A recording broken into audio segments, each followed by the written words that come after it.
गुरुर्ब्रह्मा गुरुर्विष्णु गुरुर्देवो महेश्वरः गुरुर्साक्षात् परब्रह्म तस्मै श्री गुरुवे नमः।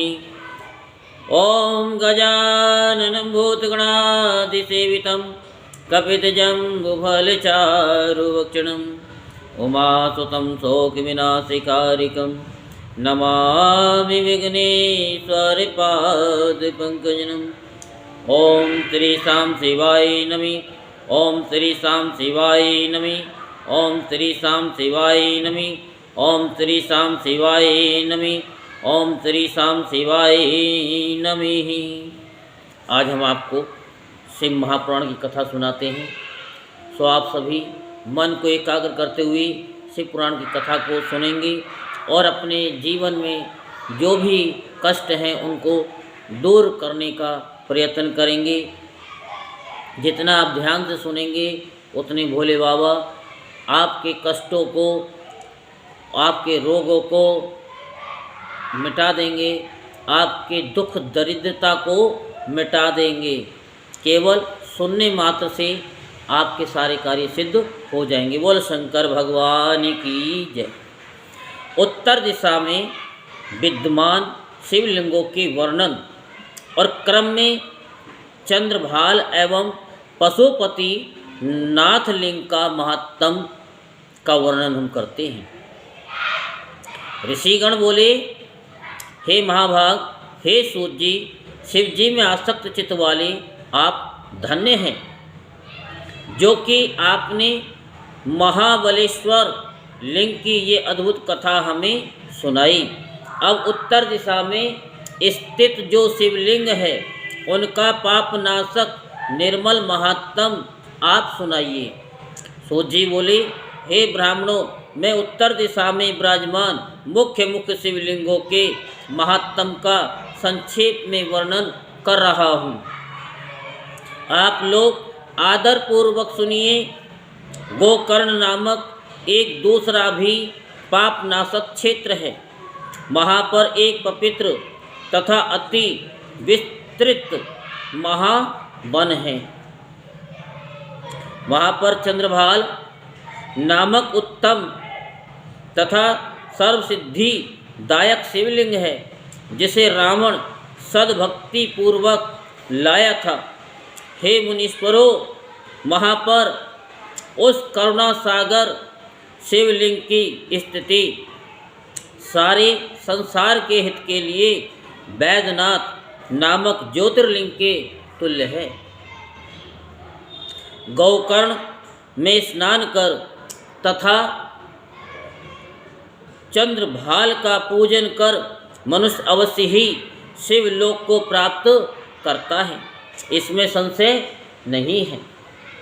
भक्तों के ऊपर स्नेह करने वाले उन चंद्रभाल नामक शिव की महिमा बड़ी अद्भुत है, विस्तार से उसका वर्णन नहीं किया जा सकता।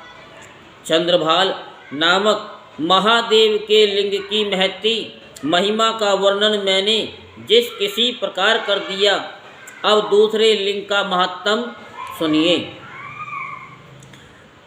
मिश्र ऋषि यानी मिश्र ऋख नामक उत्तम तीर्थ में दधीची नामक शिवलिंग है, जिसे दधीची मुनि ने परम प्रीतिपूर्वक स्थापित किया।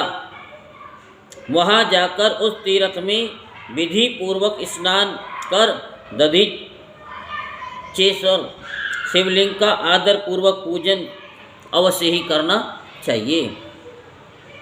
तीर्थ यात्रा का फल शीघ्र प्राप्त करने की इच्छा वालों को शिव जी को प्रसन्न करने के लिए वहाँ पर विधि पूर्वक दधीची की मूर्ति का पूजन करना चाहिए।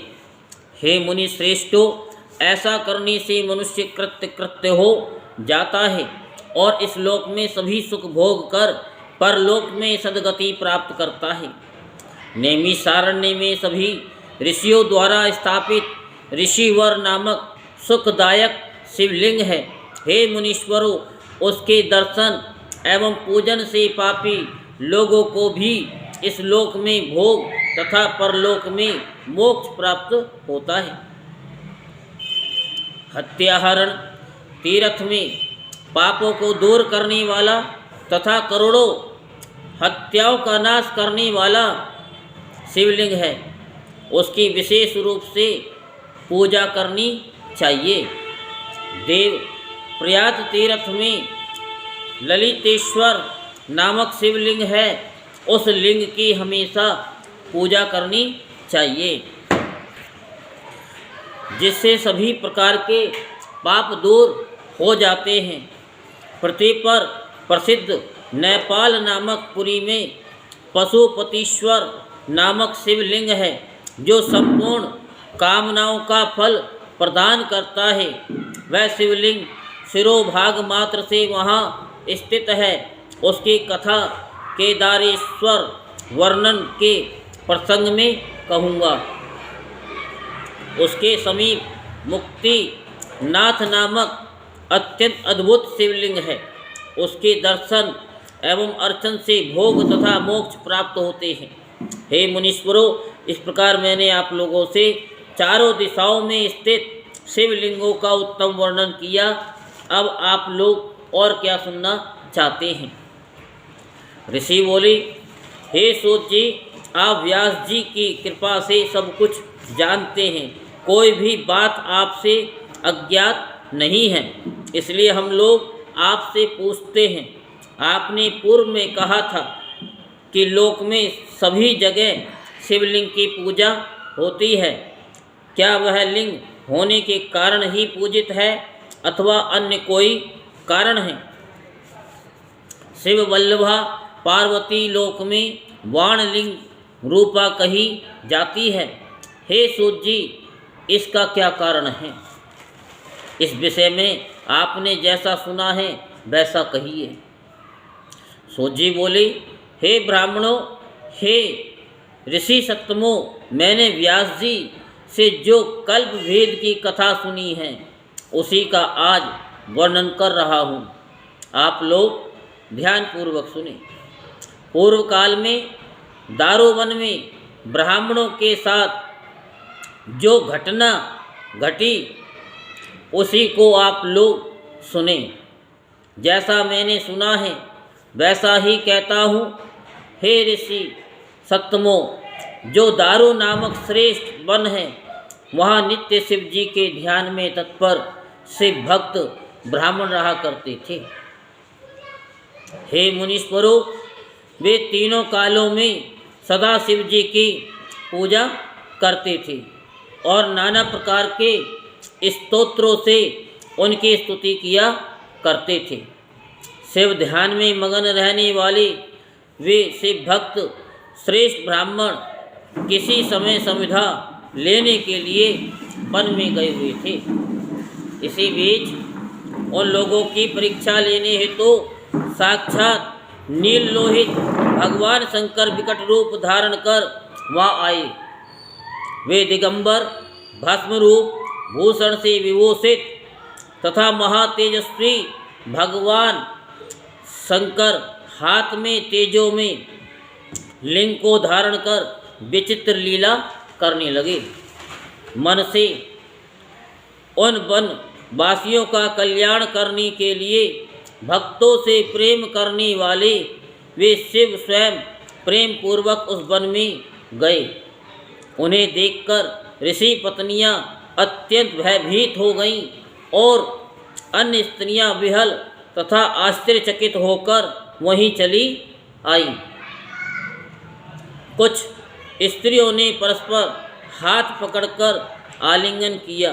कुछ स्त्रियां आपस में आलिंगन करने के कारण अत्यंत मोहविहल हो गई। इसी समय सभी ऋषिवर वन से समिधा लेकर आ गए और वे इस आचरण को देखकर उसे समझ नहीं सके और दुखित तथा क्रोध से व्याकुल हो गए। तब शिव जी की माया से मोहित हुए समस्त ऋषि गण दुखित हो आपस में कहने लगे कि ये कौन है, ये कौन है। जब उन दिगंबर अवधूत ने कुछ भी नहीं कहा तब उन महर्षियों ने भयंकर पुरुष का रूप धारण किए हुए उन शिव जी से कहा, हे अवधूत, तुम वेद मार्ग का लोप करने वाला ये विरुद्ध आचरण कर रहे हो, अतः तुम्हारा ये विग्रह रूप लिंग शीघ्र ही पृथ्वी पर गिर जाए। सोजी बोले, हे महर्षियों, उनके ऐसा कहने पर अद्भुत रूप वाले उन अवधूत वेशधारी शिव का वह चिन्मय लिंग शीघ्र ही पृथ्वी पर गिर पड़ा।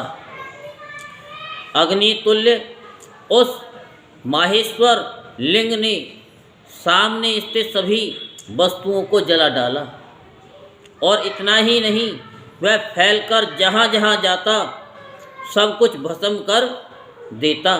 वह पाताल में तथा स्वर्ग में भी वैसे ही गया, वह पृथ्वी पर सर्वस्व गया और कहीं भी स्थिर न रहा। सारे लोग व्याकुल हो उठे और वे ऋषिगण अत्यंत दुखित हो गए। देवता और ऋषियों में किसी को भी अपना कल्याण दिखाई न पड़ा। जिन देवता और ऋषियों ने शिव जी को नहीं पहचाना, वे सब दुखित हो आपस में मिलकर ब्रह्मा जी की शरण में गए।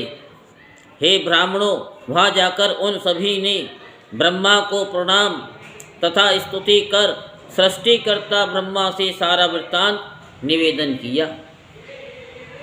तब ब्रह्मा जी उनका वचन सुनकर उन श्रेष्ठ ऋषियों को शिव की माया से मोहित जानकर सदा शिव को नमस्कार कर कहने लगे। ब्रह्मा जी बोले, हे ब्राह्मणों, आप लोग ज्ञानी होकर भी निंदित कर्म कर रहे हैं, तो यदि अज्ञानी लोग ऐसा करें तो फिर क्या कहा जाए। इस प्रकार सदाशिव से विरोध करके भला कौन कल्याण की कामना कर सकता है। यदि कोई मध्याह्न काल में आए हुए अतिथि का सत्कार नहीं करता, तो वह अतिथि उसका सारा पुण्य लेकर और अपना सारा पाप उसको देकर चला जाता है। फिर शिव जी के विषय में तो कहना ही क्या है। अतः जब तक ये शिवलिंग स्थिर नहीं होता, तब तक तीनों लोकों में कहीं भी लोगों का कल्याण नहीं हो सकता। ये मैं सत्य कहता हूँ। हे ऋषियों, अब आप मन से विचार करें और ऐसा उपाय करें जिससे शिवलिंग की स्थिरता हो जाए।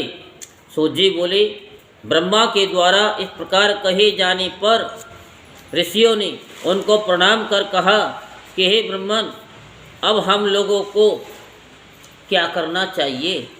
आप उस कार्य के लिए आज्ञा प्रदान कीजिए।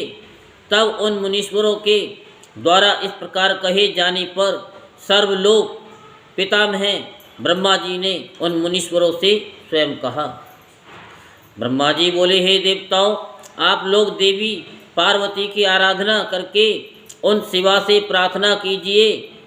यदि वे योनि पीठात्मक रूप धारण कर लें तो वह शिवलिंग स्थिर हो जाएगा। हे ऋषि सत्तमो, अब मैं उस उपाय को आप लोगों से बताता हूँ। आप लोग सुनिए और प्रेम पूर्वक उस विधि का संपादन कीजिए। वे अवश्य प्रसन्न होंगी। अष्ट दल वाला कमल बना करके उस पर एक कलश स्थापित कर उसमें दूर्वा तथा यवंकुरों से युक्त तीर्थों का जल भर देना चाहिए।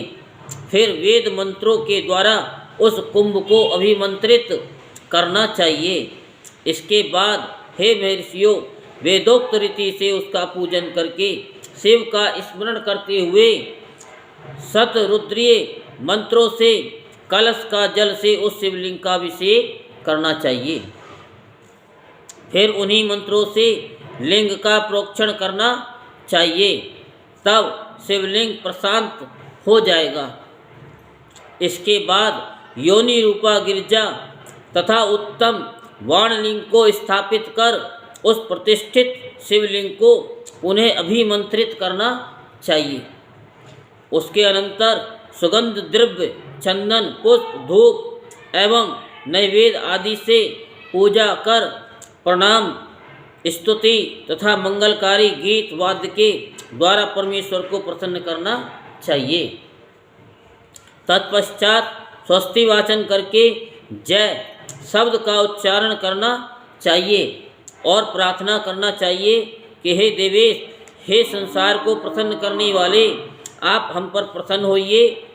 आप ही संसार के कर्ता, पालन करने वाले हैं एवं संहार करने वाले तथा पूर्णतः विनाश रहित हैं।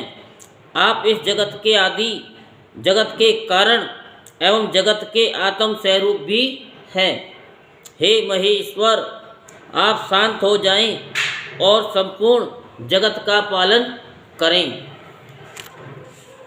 हे ऋषियों, इस प्रकार का अनुष्ठान करने पर शिवलिंग अवश्य स्थिर हो जाएगा। फिर इस त्रिलोक्य में किसी भी प्रकार का उपद्रव नहीं होगा और सदा सुख रहेगा। सूत जी बोले, ब्रह्मा के ये कहने पर वे ब्राह्मण तथा देवता पितामह ब्रह्मा जी को प्रणाम कर सभी लोगों को सुखी बनाने की इच्छा से उन शिव जी की शरण में गए। उन लोगों ने परम भक्ति से सदा शिव की पूजा एवं प्रार्थना की। तब प्रसन्न होकर महेश्वर ने उनसे कहा।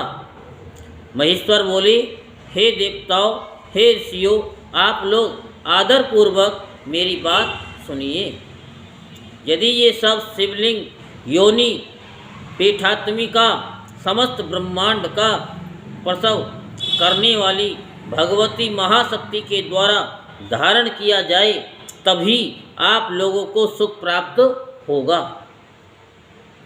पार्वती के अतिरिक्त अन्य कोई भी मेरे इस स्वरूप को धारण करने में समर्थ नहीं है। उन महाशक्ति के द्वारा धारण किए जाने पर शीघ्र ही ये मेरा निष्कल स्वरूप प्रशांत हो जाएगा। सूर्य बोले, हे मुनीश्वरों, तब ये सुनकर प्रसन्न हुए देवताओं एवं ऋषियों ने ब्रह्मा को साथ लेकर पार्वती की प्रार्थना की और पार्वती तथा शिव को प्रसन्न करके पूर्वोक्त विधि संपादित कर उत्तम लिंग स्थापित किया। इस प्रकार मंत्रोक्त विधान के अनुसार उन देवताओं एवं ऋषियों ने धर्म की रक्षा के लिए शिव तथा पार्वती को प्रसन्न किया। तत्पश्चात सभी देवता, ऋषिगण, ब्रह्मा, विष्णु तथा चराचर त्रिलोकी ने शिव जी की विशेष रूप से पूजा की। तब शिव जी प्रसन्न हो गए और जगदम्बा पार्वती भी प्रसन्न हो गईं। इसके बाद उन पार्वती ने उस शिवलिंग को पीठ रूप से धारण कर लिया। द्विजो, तब शिवलिंग के स्थापित हो जाने पर लोगों का कल्याण हुआ और वह शिवलिंग तीनों लोकों में प्रसिद्ध हो गया। पार्वती जी तथा शिव का वह विग्रह हाटकेश्वर इस नाम से प्रसिद्ध हुआ। उसके पूजन से सभी लोगों को सब प्रकार का सुख प्राप्त होता है। इस लोक में अनेक प्रकार का सुख देने वाली संपूर्ण समृद्धि अधिकाधिक प्राप्त होती है और परलोक में उत्तम मुक्ति प्राप्त होती है। इसमें कोई विचार नहीं करना चाहिए। सोजी बोले, हे द्विजो, जिस प्रकार शिव जी तीनों लोकों में लिंग स्वरूप से पूजनीय हुए, उस वृत्तांत को मैंने प्रीतिपूर्वक बता दिया। अब आप लोग और क्या सुनना चाहते हैं? ऋषिगण बोले कि हे प्रभु, आप अंधकेश्वर लिंग की महिमा का वर्णन कीजिए तथा इसी प्रसंग में अन्य शिवलिंगों की महिमा भी प्रीतिपूर्वक कहिए। सोजी बोले, हे महर्षियों, पूर्व समय में समुद्र के गर्त का आश्रय लेकर निवास करते हुए देव शत्रु अंधक नामक दैत्य ने त्रिलोक को अपने वश में कर लिया था। वह अत्यंत पराक्रमशाली दैत्य उस गर्त से निकलकर प्रजाओं को पीड़ित करने के पश्चात पुनः उसी गड्ढे में प्रवेश कर जाता था। हे मुनीश्वरों, तब दुखी होकर समस्त देवताओं ने बारंबार शिव की प्रार्थना करते हुए उनसे अपना सारा दुख निवेदन किया। सोजी बोले, तब उन देवगणों का वचन सुनकर दुष्टों का संहार करने वाले एवं सज्जनों के शरणदाता परमेश्वर प्रसन्न होकर के कहने लगे। शिवजी बोले, हे देवगण, मैं देवताओं को दुख देने वाले उस अंधक दैत्य का वध करूँगा। आप लोग अपनी सेना लेकर के चलिए। मैं भी गणों के साथ आ रहा हूँ। तब उस गर्त से देवताओं और ऋषियों से द्वेष करने वाले उस भयंकर अंधक के निकल जाने पर देवता लोग उस गर्त में प्रवेश कर गए। तब देवताओं एवं दैत्यों ने परस्पर अत्यंत भयानक युद्ध किया। शिवजी की कृपा से देवता उस युद्ध में प्रबल हो गए। देवताओं से पीड़ित होकर वह जो ही उस गड्ढे में प्रवेश करने लगा, उसी समय परमात्मा शिव ने उसे त्रिशूल में पिरो लिया। तब त्रिशूल में स्थित हुआ वह शिवजी का ध्यान करके प्रार्थना करने लगा कि हे शिवजी, अंत समय में आपका दर्शन करके प्राणी आपके ही सदृश हो जाता है। इस प्रकार स्तुत हुए उन शंकर ने भी प्रसन्न होकर ये वचन कहा, तुम वर मांगो, मैं तुम्हें दूंगा। ये वचन सुनकर सात्विकी भाव को प्राप्त हुए उस दैत्य ने शिव जी को भली भांति प्रणाम करके तथा उनकी स्तुति कर उन्हें कहा। अंधक बोला, हे देवेश, यदि आप प्रसन्न हैं तो मुझे अपनी शुभ भक्ति प्रदान कीजिए और विशेष करके यहीं पर निवास कीजिए। सोजी बोले, उसके इस प्रकार कहने पर भगवान शंकर ने उस दैत्य को उसी गड्ढे में फेंक दिया और लोकहित की कामना से वह वहीं लिंग का रूप धारण कर स्थित हो गए। जो मनुष्य नित्य उस अंधकेश्वर लिंग की पूजा करता है, उसकी 6 मास के भीतर ही समस्त कामनाएं पूर्ण हो जाती हैं, इसमें संदेह नहीं है। परंतु जो ब्राह्मण आजीविका के लिए 6 मास तक संसार का हित करने वाली इस लिंग की द्रव्य लेकर पूजा करता है, वह तो देवलक कहा गया है। जिस प्रकार देवलक होता है, उसी प्रकार वह ब्राह्मण भी हो जाता है। जो 6 महीने तक वित्यर्थ से पूजन करता है, जो देवलक कहा गया है, वह द्विजत्व के अधिकार से वंचित हो जाता है। ऋषिगण बोले, देवलक कौन कहा गया है और उसका क्या कार्य है? हे महाप्राज्ञ, लोकहित के लिए आप उसे हमसे बताइए। सोजी बोले कि हे ऋषियों, जो दधीची नामक धर्मिष्ठ, वेद में पारंगत, शिव भक्ति में संलग्न तथा शिव शास्त्र पारायण विप्र थे, उनका पुत्र भी वैसा ही था। वह सुदर्शन नाम से प्रसिद्ध था। उसकी दुकुला नामक पत्नी थी, जो दुष्ट कुल में उत्पन्न हुई थी।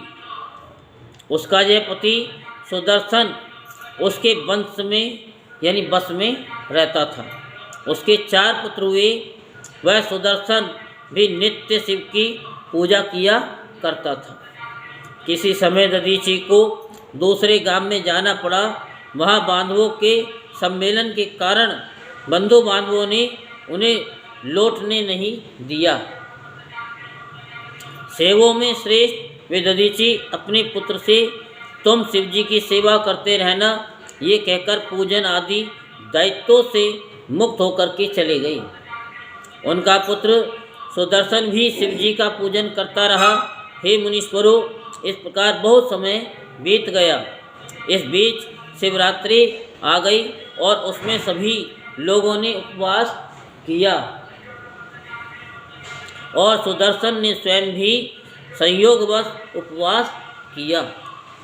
वह सुदर्शन भी पूजा करके चला गया और शिवरात्रि में स्त्री संग करके पुनः वहाँ आ गया। उसने उस रात्रि में स्नान नहीं किया किंतु शिव पूजन किया। तब उसके इस कुकर्म से क्रोधित हुए भगवान शंकर ने कहा, महेश्वर बोले, रे दुष्ट, तुम अविवेकी ने शिवरात्रि के दिन स्त्री का सेवन किया और बिना स्नान किए ही मेरा पूजन भी किया, क्योंकि तुमने जानबूझकर ऐसा किया है, इसलिए जड़ हो जाओ। अब तुम मुझे स्पर्श करने योग्य नहीं हो, अतः दूर से ही दर्शन करो। सूत जी बोले, हे मेरे ऋषियों, शिव जी के द्वारा इस प्रकार स्थापित वह दधीचि पुत्र सुदर्शन शिव माया से विमोहित होकर उसी क्षण जड़ हो गया। हे ब्राह्मणों, इसी समय शिव भक्तों में श्रेष्ठ दधीचि दूसरे गांव में आ गए और उन्होंने यह समाचार सुना। शिव जी ने उन्हें भी धिक्कारा। तब वे अत्यंत दुखी हुए और ये कहकर रोने लगे, हाय पुत्र के दुखित करने वाले को कर्म से मैं मारा गया। सत्पुरुषों में श्री दधीचि ने बारंबार ये कहा कि इस कुपुत्र के कारण मेरा ये उत्तम कुल नष्ट हो गया। अपने पिता के द्वारा तिरस्कृत उस अभागे पुत्र सुदर्शन ने भी पश्चाताप करके अपनी भार्या के लिए कहा कि ये पुंसचली है। तदुपरांत उसके पिता ने वहाँ पुत्र के कल्याण के लिए प्रयत्न पूर्वक श्रेष्ठ विधियों से परम भक्ति भाव से पार्वती का पूजन किया।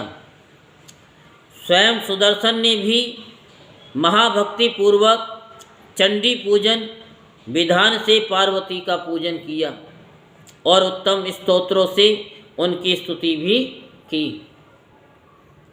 इस प्रकार उन दोनों पिता पुत्रों ने भक्ति पूर्वक अनेक उपायों से भक्तवत्सला देवी गिरजा को प्रसन्न कर लिया।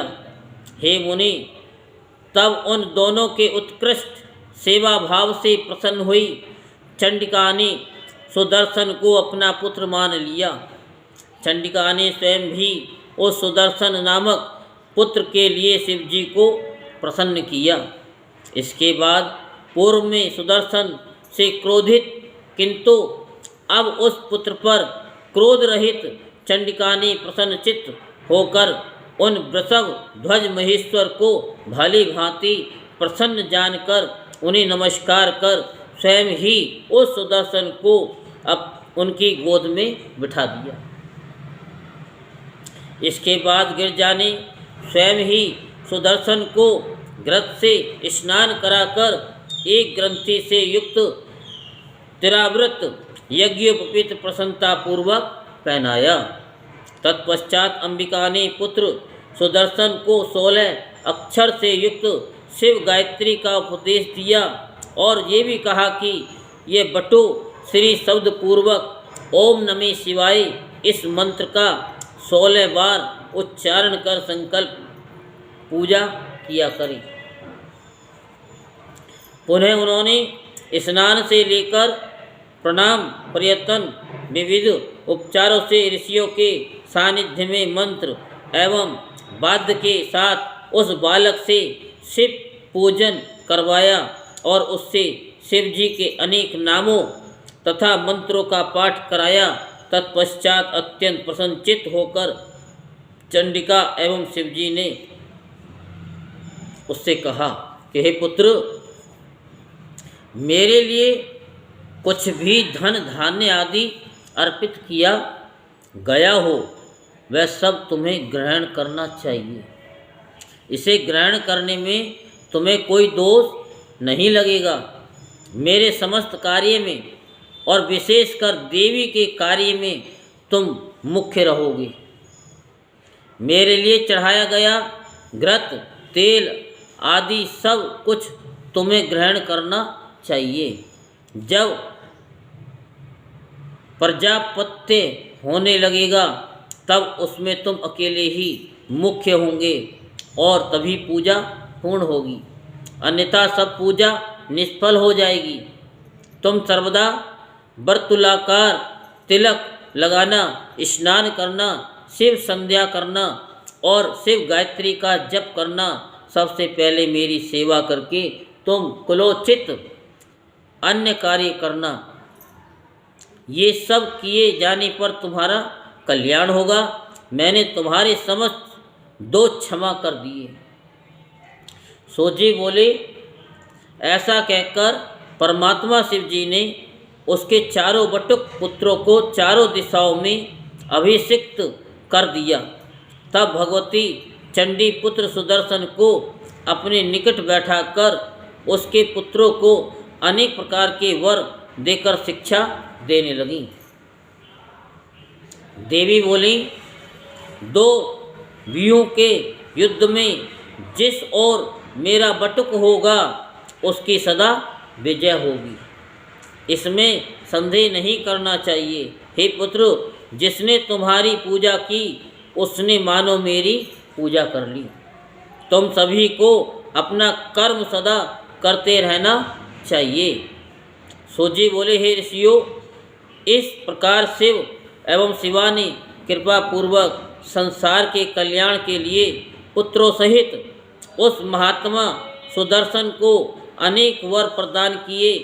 क्योंकि शिव एवं पार्वती ने उन्हें अपने पुत्र के रूप में प्रतिष्ठित किया, इसलिए वे बटुक कहे गए हैं और अपनी तपस्या से भ्रष्ट हुए, इसलिए वे तपो अधम कहे गए हैं। शिव शिवा की कृपा से वे आगे चलकर बहुत विस्तृत हो गए। इन बटकों की प्रथम पूजा साक्षात महात्मा शंकर की ही महापूजा है।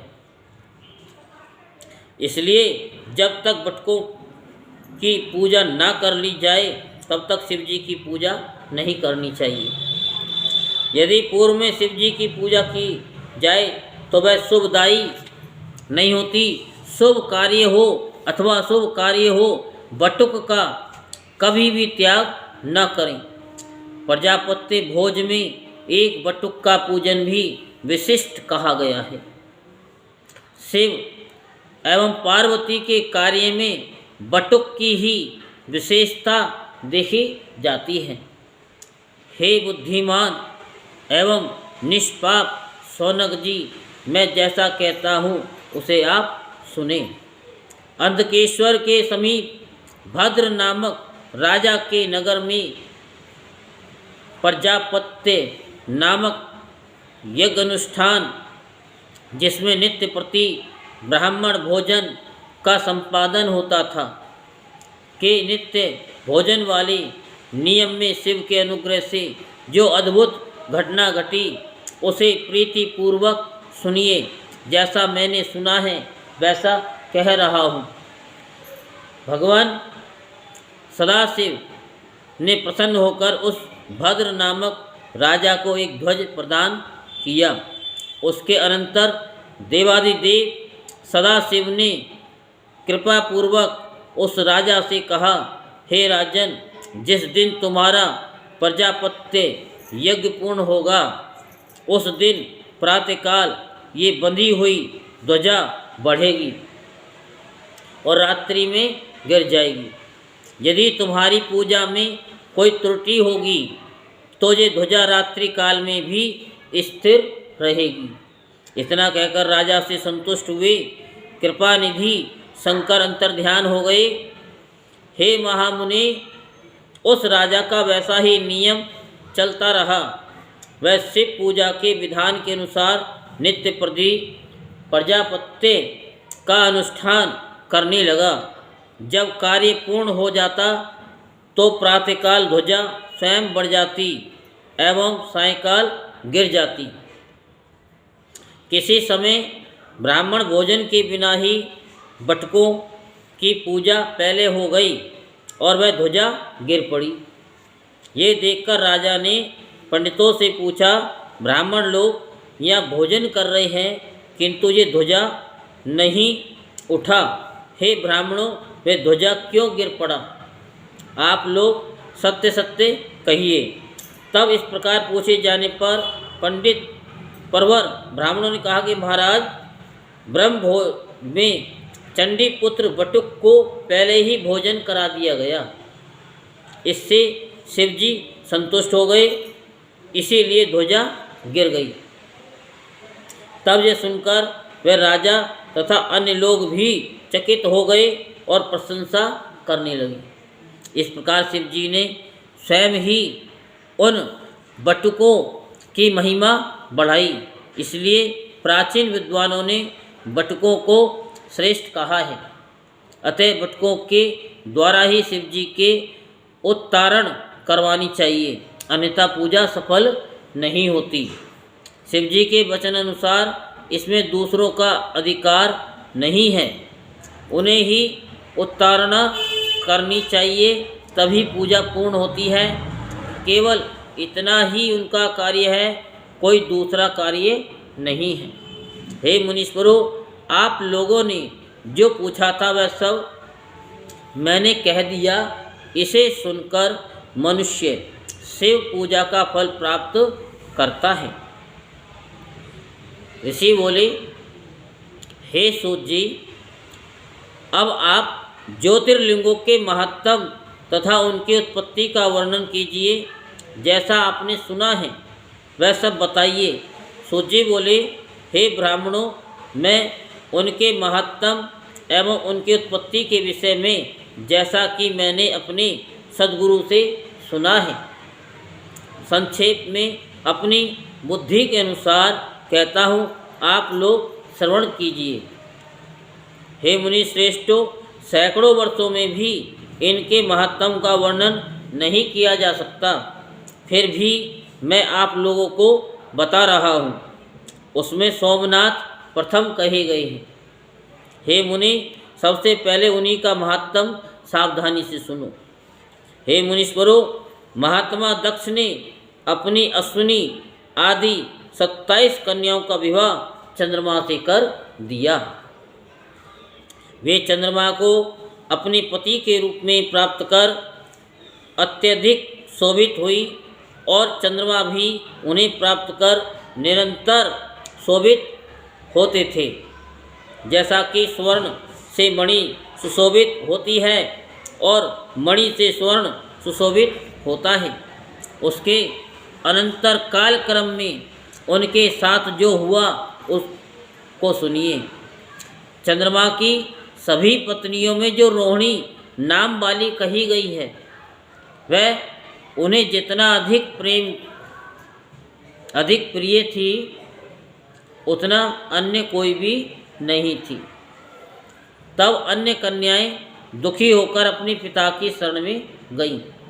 वहाँ जाकर उन सब ने जो दुख था उसे निवेदन किया। हे ब्राह्मणों, ये सुनकर वे दक्ष बहुत दुखी हुए।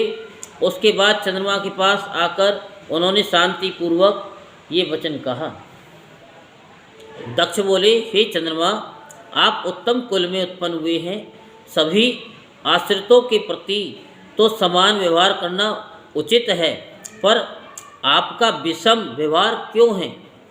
अब तक आपने जो कुछ भी किया सो किया, किंतु पुनः ऐसा व्यवहार न करें। विषम व्यवहार नरक देने वाला कहा गया है। सोजी बोले, दक्ष अपने दामाद चंद्रमा से इस प्रकार प्रार्थना कर निश्चिंत होकर अपने घर चले गए। चंद्रमा ने दक्ष की बात नहीं मानी, क्योंकि वे शिव माया के प्रभाव से विमोहित थे, जिससे ये जगत मोहित हो रहा है।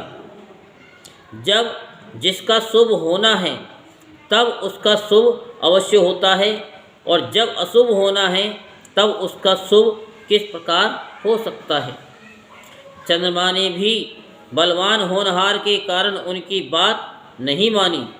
वे रोहिणी में आसक्त रहते थे तथा अन्य किसी पत्नी का मान नहीं करते थे। तब दक्ष बहुत दुखी हुए और सुनीति में निपुण वे पुनः स्वयं आकर चंद्रमा से नीति पूर्वक कहने लगे।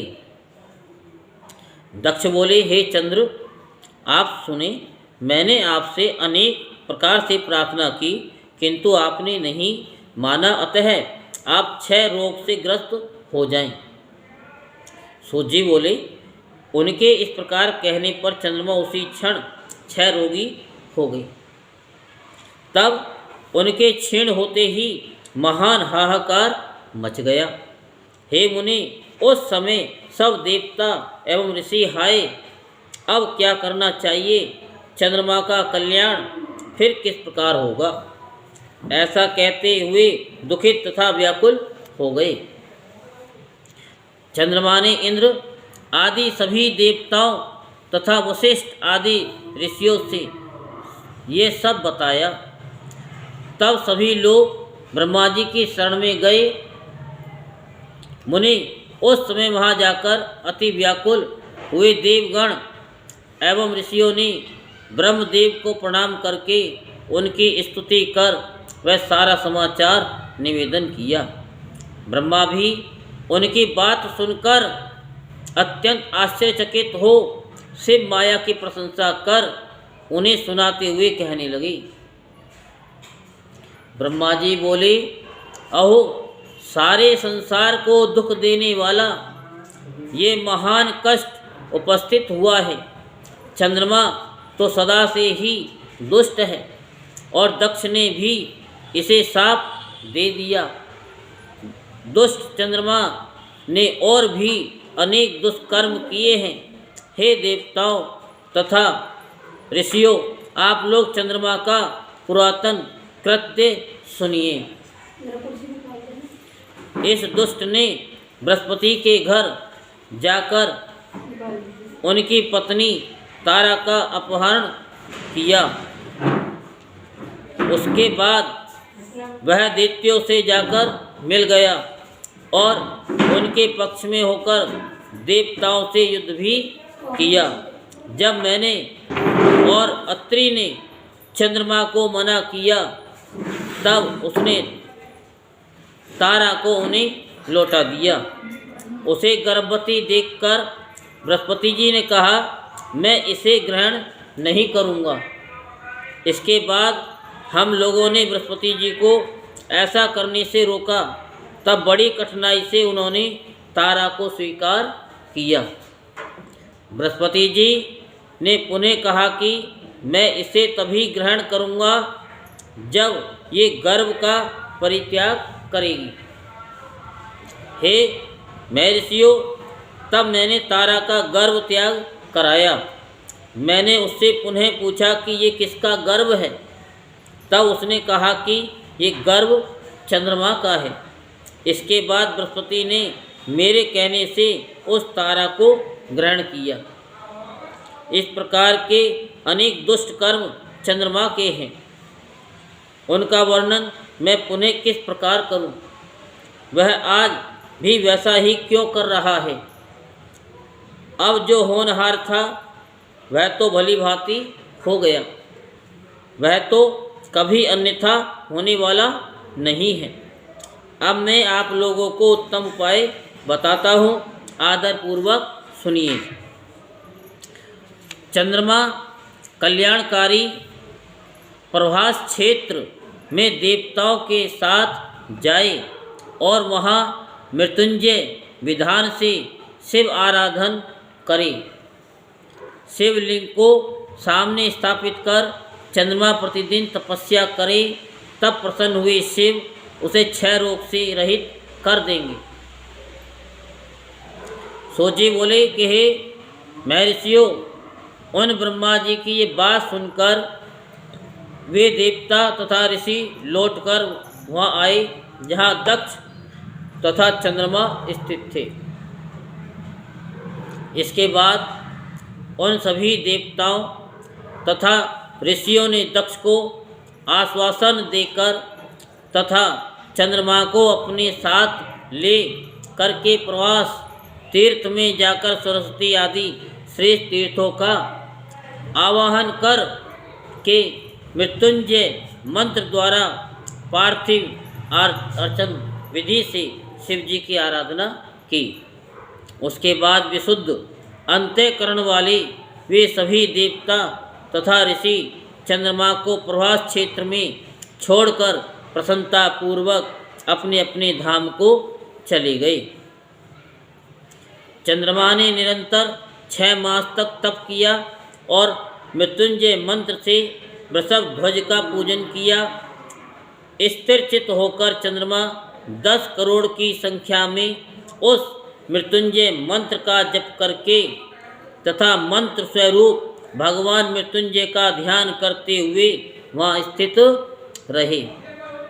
तब उन्हें देखकर भक्तवत्सल भगवान शिव प्रसन्न हो गए और प्रकट होकर अपनी भक्त चंद्रमा से कहने लगे।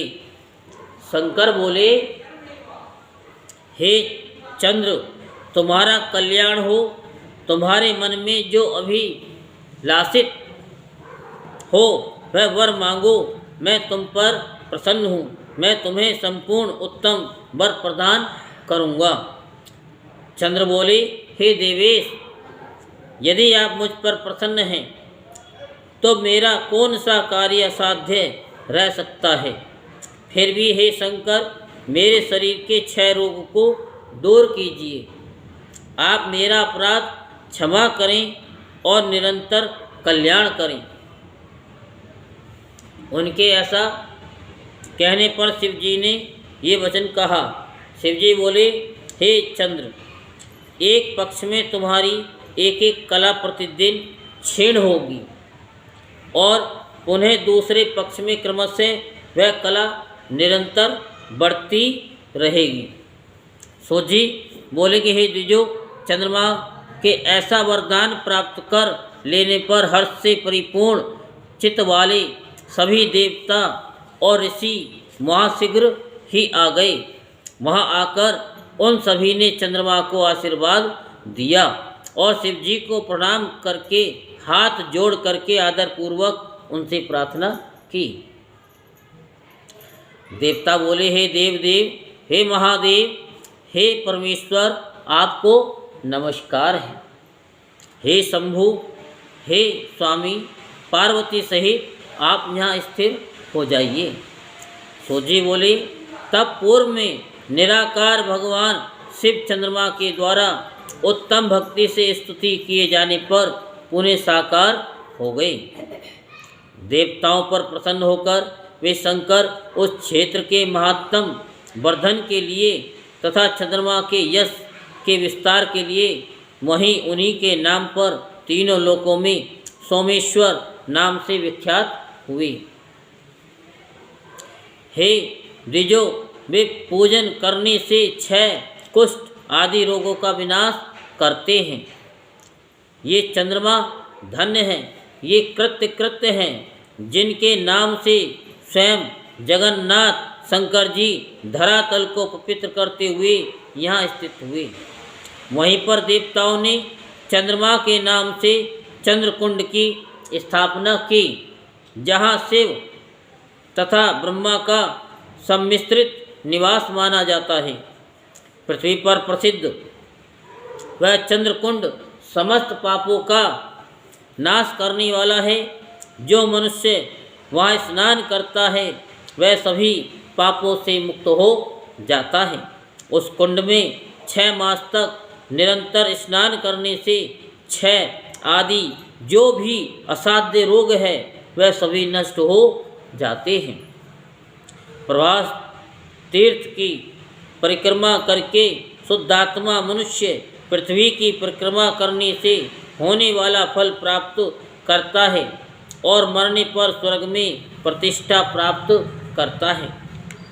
सोमेश्वर लिंग का दर्शन कर मनुष्य संपूर्ण पापों से मुक्त हो जाता है और इस लोक में मनोवांछित अभिष्ट फल प्राप्त कर मरने के पश्चात स्वर्ग को जाता है। मनुष्य जिस जिस फल को उद्देश्य करके इस उत्तम तीर्थ का सेवन करता है वह उस फल को अवश्य प्राप्त करता है, इसमें संशय नहीं है। सोमेश्वर के इस प्रकार के फल को देखकर वे देवता एवं ऋषिगण प्रीतिपूर्वक शिव जी को नमस्कार कर 6 रोग रहित चंद्रमा को लेकर उस तीर्थ की परिक्रमा करके उसकी प्रशंसा करते हुए अपने अपने धाम को चले गए और चंद्रमा भी अपना पुरातन कार्य करने लगे। हे मुनीश्वरों, इस प्रकार मैंने सोमेश्वर की उत्पत्ति का वर्णन कर दिया है। सोमेश्वर लिंग इसी प्रकार प्रकट हुआ था। जो मनुष्य सोमेश्वर लिंग की उत्पत्ति को सुनता है अथवा दूसरों को सुनाता है उसकी सारी कामनाएं पूर्ण हो जाती हैं और वह सभी प्रकार के पापों से मुक्त हो जाता है। सोजी बोले कि हे ऋषियों, इसके बाद में मल्लिका अर्जुन की उत्पत्ति का वर्णन करूँगा, जिसे सुनकर बुद्धिमान भक्त परिपूर्ण संपूर्ण पापों से मुक्त हो जाता है। पहले मैंने कार्तिकेय के जिस चरित्र का वर्णन किया था, पापों का नाश करने वाले उस दिव्य चरित्र का पुनः वर्णन करता हूँ। जब तारक का वध करने वाले महाबलवान पार्वती पुत्र कार्तिकेय पृथ्वी की परिक्रमा कर कैलाश पर पुनः आए, उस समय देवर्षि नारद ने वहां आकर अपनी बुद्धि से उन्हें भ्रमित कर दिया और करते हुए गणेश के विचार आदि का सारा वृत्तांत कहा। इसे सुनकर अपने माता पिता के मना करने पर भी वे कुमार उनको प्रणाम कर क्रोच पर्वत पर चले गए। जब माता पार्वती कार्तिकेय के वियोग से बहुत दुखी हुई तब शिव जी ने उन्हें समझाते हुए कहा कि हे प्रिय, तुम दुखी क्यों हो रही हो? हे पार्वती, हे शुभ्रू, दुख मत करो, तुम्हारा पुत्र अवश्य लौट आएगा। तुम इस महान दुख का त्याग करो। शंकर के बारंबार कहने के बाद भी जब पार्वती को संतोष नहीं हुआ तो उन्होंने देवताओं तथा ऋषियों को कुमार के पास भेजा। उसके बाद गणों को साथ लेकर सभी बुद्धिमान देवता एवं महर्षि प्रसन्न होकर कुमार को लाने के लिए वहाँ गए। वहाँ जाकर कुमार को भली भांति प्रणाम करके उन्हें अनेक प्रकार से समझाकर उन सभी ने आदर पूर्वक प्रार्थना की। तब स्वाभिमान से उद्दीप्त उन कार्तिकेय ने शिव जी की आज्ञा से युक्त उन देवगणों की प्रार्थना को स्वीकार किया। तत्पश्चात वे सभी लोग पुनः शिव जी के समीप लौट आए और उन्हें प्रणाम कर शिव जी से आज्ञा ले अपने अपने धाम को चले गए। तब उनके न लौटने पर शिव जी एवं पार्वती को पुत्र वियोग जन्य महान दुख प्राप्त हुआ। इसके बाद वे दोनों लौकिकाचार प्रदर्शित करते हुए अत्यंत दीन एवं दुखी हो परम स्नेहवश वहाँ गए जहाँ उनके पुत्र कार्तिकेय रहते थे। तब वह पुत्र कार्तिकेय माता पिता का आगमन जान शनि रहित हो उस पर्वत से 3 योजन दूर चले गए। अपने पुत्र के दूर चले जाने पर वे दोनों ज्योति रूप धारण कर वहीं क्रोच पर्वत पर विराजमान हो गए। पुत्र शनि से व्याकुल हुए वे शिव तथा पार्वती अपने पुत्र कार्तिकेय को देखने के लिए प्रत्येक पर्व पर वहां जाते हैं। अमावस्या के दिन साक्षात शिव वहां जाते हैं तथा पूर्णमासी के दिन पार्वती वहां निश्चित रूप से जाती हैं। उस दिन से लेकर मल्लिका, पार्वती तथा अर्जुन शिव का मिलित रूप वह अद्वितीय शिवलिंग तीनों लोकों में प्रसिद्ध हुआ। जो मनुष्य उस लिंग का दर्शन करता है वह सभी पापों से मुक्त हो जाता है और समस्त मनोरथों को प्राप्त कर लेता है, इसमें संदेह नहीं है। उसका दुख सर्वदा दूर हो जाता है, वह परम सुख प्राप्त करता है। उसके माता के गर्भ में उन्हें कष्ट नहीं भोगना पड़ता। उसे धन धान्य की समृद्धि, प्रतिष्ठा, आरोग्य तथा अभीष्ट फल की प्राप्ति होती है, इसमें संशय नहीं है। ये मल्लिकार्जुन नाम वाला दूसरा ज्योतिर्लिंग कहा गया है, जो दर्शन मात्र से सभी सुख प्रदान करता है। मैंने लोक कल्याण के लिए इसका वर्णन किया है। ऋषि बोले, हे सूत जी, आप व्यास जी की कृपा से सब कुछ जानते हैं। इन ज्योतिर्लिंगों की कथा सुनकर हमें तृप्ति नहीं हो रही है। अतः हे प्रभु, हम लोगों पर विशेष रूप से अतुलनीय कृपा करके अब आप तीसरे ज्योतिर्लिंग का वर्णन कीजिए।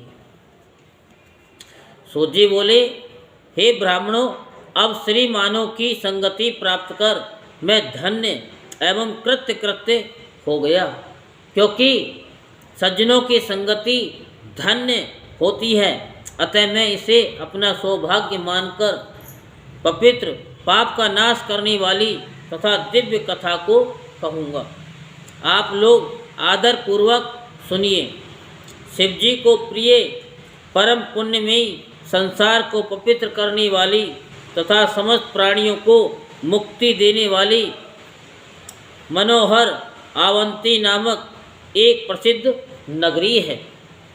वहाँ पर शुभ आचरण में तत्पर, वेद अध्ययन करने वाले तथा नित्य वैदिक अनुष्ठान में निरत एक श्रेष्ठ ब्राह्मण रहते थे।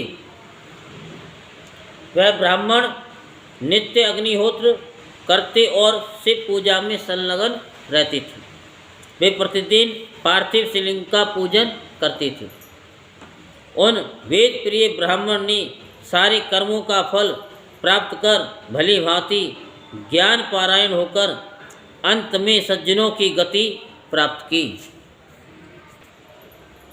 हे मुनीश्वरों, उनके चारों पुत्र भी उसी प्रकार से पूजा में तत्पर तथा सदा माता पिता की आज्ञा मानने वाले थे। उनमें सबसे बड़ी देव प्रिय, उसके बाद प्रिय मेधा, तीसरा सुकृत नाम वाला और चौथा धर्मनिष्ठ सुव्रत था।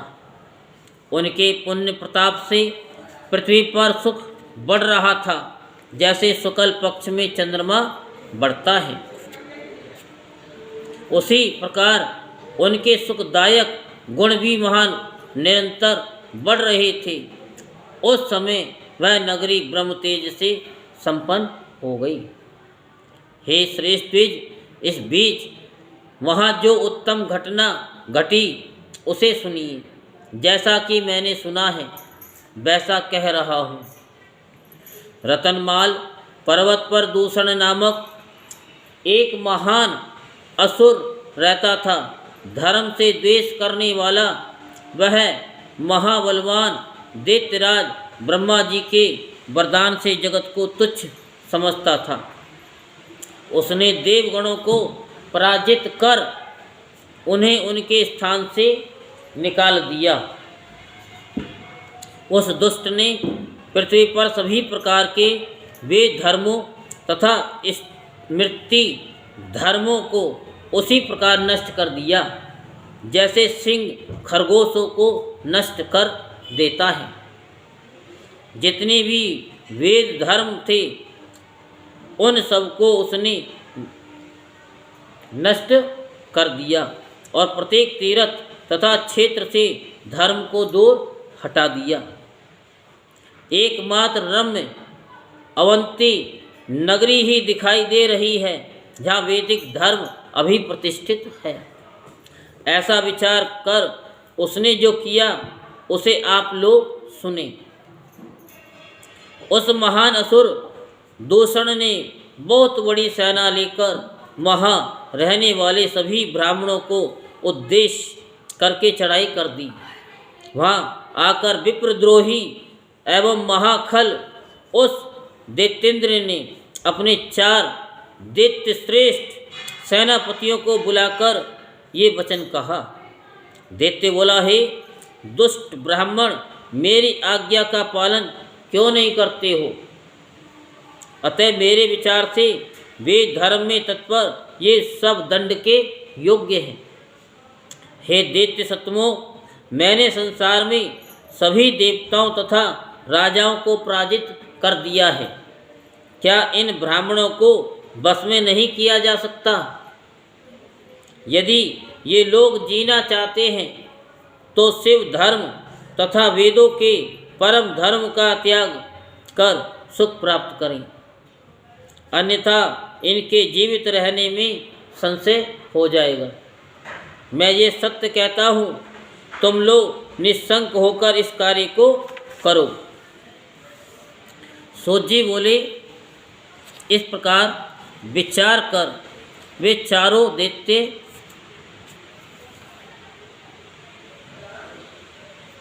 चारों दिशाओं में प्रलयकालीन अग्नि के समान प्रज्वलित हो उठे। तब दैत्यों के इस प्रयास को सुनकर भी उस समय शिव ध्यान पारायण उन ब्राह्मणों को कुछ भी दुख नहीं हुआ। उस समय वे ब्राह्मण शिव ध्यान से रेखा मात्र भी विचलित नहीं हुए और धैर्य धारण किए रहे। शिवजी के आगे वे बेचारे दैत्य क्या हैं? इसी बीच वह उत्तम नगरी दैत्यों से व्याप्त हो गई। तब उन दैत्यों से पीड़ित सभी लोग ब्राह्मणों के पास आए। लोग बोले, हे स्वामी, अब क्या करना चाहिए? वे दुष्ट आ गए हैं, उन्होंने बहुत से लोगों को मार डाला है, इसलिए हम लोग आपके पास आए हैं। सोजी बोले, उन लोगों की ये बात सुनकर शिव में सदा विश्वास करने वाले वे ब्राह्मण वेद प्रिय के पुत्र उन लोगों से कहने लगे। ब्राह्मण बोले, आप लोग सुनिए, हमारे पास दुष्टों को भय देने वाला सैन्य बल नहीं है और न शस्त्र ही है जिससे हम उन्हें पराजित कर सकें। सामान्य व्यक्ति का आश्रय लेने पर भी मनुष्य का अपमान नहीं होता है, फिर हम लोग तो सर्वसमर्थ शिवजी के आश्रित हैं। हमारा अपमान ये असुर किस प्रकार कर सकते हैं? अतः भगवान शिव ही असुरों के भय से हमारी रक्षा करेंगे। भक्तवत्सल सदाशिव को छोड़कर संसार में अब हमें कोई शरण देने वाला नहीं है। सोजी बोले, इस प्रकार वे ब्राह्मण धैर्य धारण कर भली भांति पार्थिव शिव पूजन कर शिवजी के ध्यान में तत्पर रहे। उसी समय उस बलवान दूषण दैत्य ने उन ब्राह्मणों को देखा और ये वचन कहा, इनको मारो, इनका वध कर दो। किंतु शिव के ध्यान में पारायण उन वेद प्रिय के पुत्रों ने उस दैत्य के द्वारा कहा गया वचन नहीं सुना।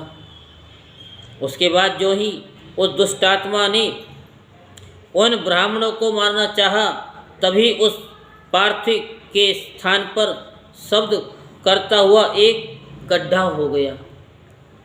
उस गड्ढे से विकट रूपधारी महाकाल नाम से विख्यात दुष्टों का संहार करने वाली एवं सज्जनों को गति देने वाली शिवजी प्रकट हो गई। अरे दुष्ट, मैं महाकाल हूँ और तुम्हारे जैसे दुष्टों के लिए महाकाल रूप में प्रकट हुआ हूँ। तुम इन ब्राह्मणों के समीप से दूर भाग जाओ। ऐसा कहकर महाकाल शंकर ने हुंकार मात्र से ही सैन्य सहित उस दूषण को शीघ्र भस्म कर दिया। उन्होंने कुछ सैनिकों को मार डाला और कुछ सेना भाग गई। उन परमात्मा शिव ने वहीं पर दूषण का वध कर दिया। जिस प्रकार सूर्य को देखकर अंधकार पूर्ण रूप से नष्ट हो जाता है, उसी प्रकार शिव को देखकर उसकी सेना विनिष्ट हो गई। उस समय देवताओं की दुमदुमियाँ बजने लगी और फूलों की वर्षा होने लगी। ब्रह्मा विष्णु आदि सभी देवता वहाँ पर उपस्थित हो गए।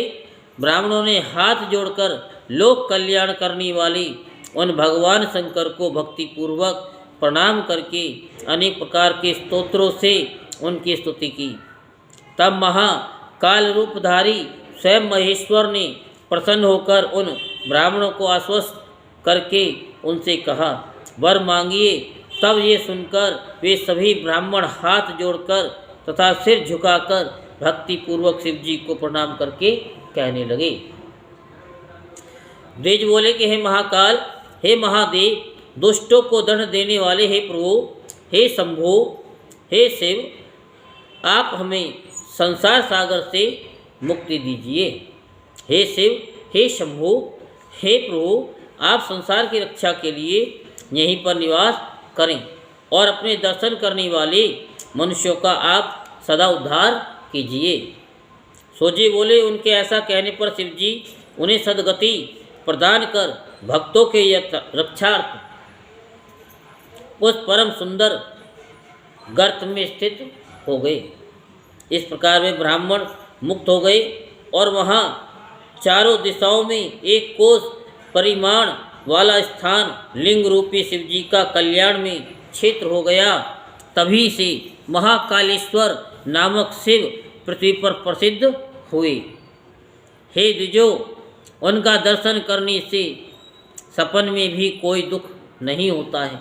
जो मनुष्य जिस जिस कामना की अपेक्षा करके उस लिंग की उपासना करता है वह सब मनोरथ को प्राप्त कर लेता है और परलोक में मोक्ष भी प्राप्त करता है। हे सुब्रतो, महाकाल की उत्पत्ति तथा उनका महात्म मैंने कह दिया। अब आप लोग क्या सुनना चाहते हैं? जो सुनना चाहते हैं वो हम कल आपको सुनाएंगे। बोलो महाकालेश्वर भगवान की जय। बोलो शंकर भगवान की जय। हर हर महादेव, हर हर महादेव, हर हर